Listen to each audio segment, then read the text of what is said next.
ఇలాంటి వాళ్ళు రాజకీయాన్ని అర్హతుందని మిమ్మల్ని అడుగుతున్నా.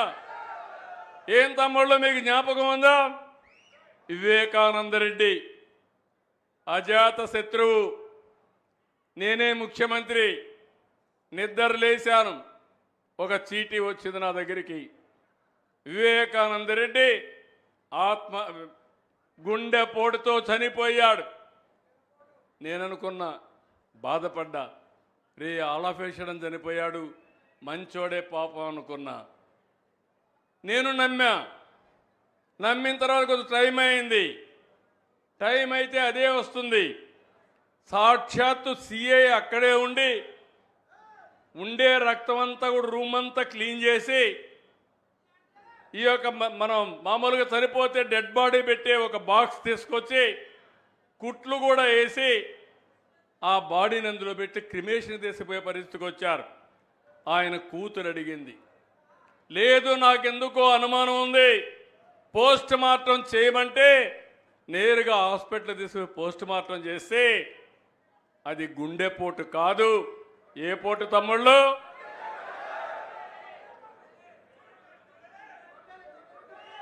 గొడ్డలి పోటు, అవునా కాదా? అది అయిన తర్వాత సాయంత్రానికి మాట మార్చేసి మా నాన్న చనిపోయాడు, చంపేశారు, ఇప్పుడు మా చిన్నాన్న చంపేశారు, పెద్ద దిక్కులేని బిడ్డ అయిపోయా, మీరే నాకు దిక్కుని నాటకాలు మొదలుపెట్టాడు. తెల్లవారైంది, నారాసుర ఏంటి అంటే తాను చేసిన నేరాన్ని ఒక ముఖ్యమంత్రి పైన నేర వేయగలిగాడంటే తమ్ముళ్ళు మీరు ఒక లెక్క, అవునా కాదా? ఇలాంటి రాజకీయాలు మీకు కావాలని మిమ్మల్ని అడుగుతున్నా. ఎన్ని డ్రామాలను అడుగుతున్నా. ఇక్కడే కర్నూలు హాస్పిటల్ గుండెపోటు లేదు, కానీ గుండెపోటు ఉందని నటించి అరెస్ట్ చేస్తానంటే అరెస్ట్ చేయనీయకుండా చేయించారు. జ్ఞాపకం ఉందని అడుగుతున్న నాటకం. హాస్పిటల్లో నాటకం చూశారు కదా. ఏంటి ఇలాంటి వాళ్ళు రాజకీయాల్లో ఉంటే ఎవడికి రక్షణ? ఆడబిడ్డకి రక్షణ అడుగుతున్నా. ఏ నాయకుడైనా సేఫ్గా ఇంట్లో ఉండే పరిస్థితి వస్తుందని అడుగుతున్నా. అందుకే మీరు ఇటీవల చూస్తే నన్ను ఇంకా మోసం చేయాలంటే అయిపోయింది.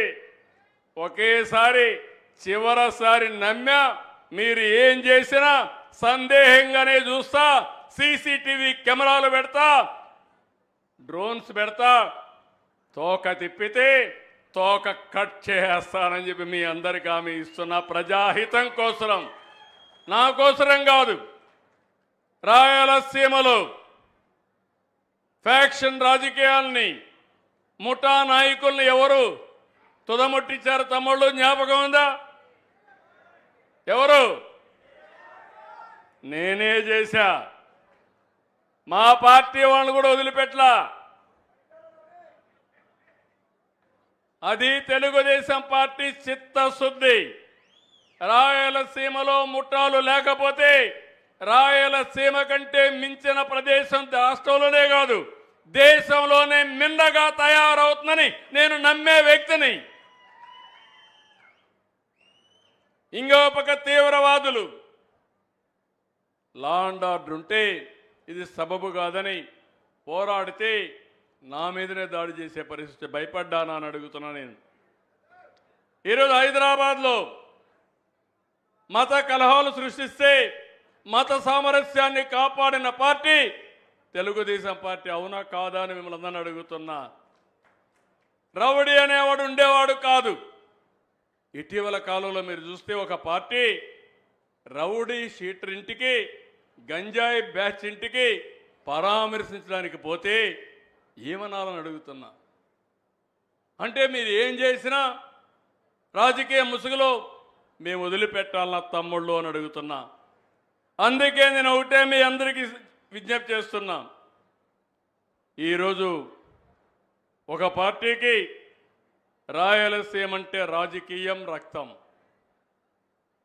అదే నాకు సీఎం అంటే నీళ్లు, మీ భవిష్యత్తు.